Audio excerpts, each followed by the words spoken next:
6 তারিখে স্মারকলিপি দেওয়ার কথা প্রধান উপদেষ্টার কাছে মিছিল সহকারে আপনারা যাবেন এবং 11 তারিখে আপনাদের একটি বিক্ষোভ করার কথা আছে।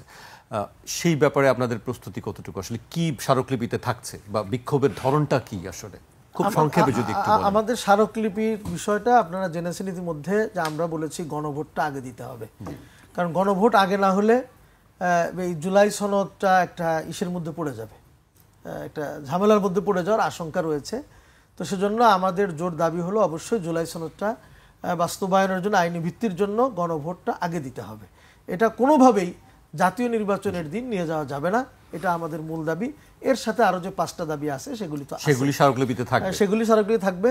তো আমরা আশা করি হ্যাঁ। আর 11 তারিখে যে বিক্ষোভটা, সেই বিক্ষোভের ধরনটা কেমন হবে? বিক্ষোভের ধরনটা হবে হলো আমরা বড় করে সমাবেশ করব, মহাসমাবেশের টাইপেও যেতে পারি আমরা, বড় সমাবেশ হবে।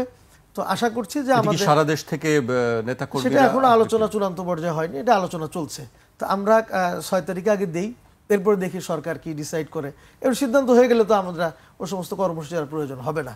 তো এগুলির মাধ্যমে আমরা চাই যে একটি সুন্দর নির্বাচনের দিকে দেশটা যাক, কারণ যেটার জন্য আমরা মুখিয়ে আছি একটা আদর্শিক পরিবর্তন এবং সুন্দর একটা বাংলাদেশ, সেটার জন্য আমরা ঘুরতে পারি, সে লক্ষ্যে আমরা এগিয়ে যেতে চাই।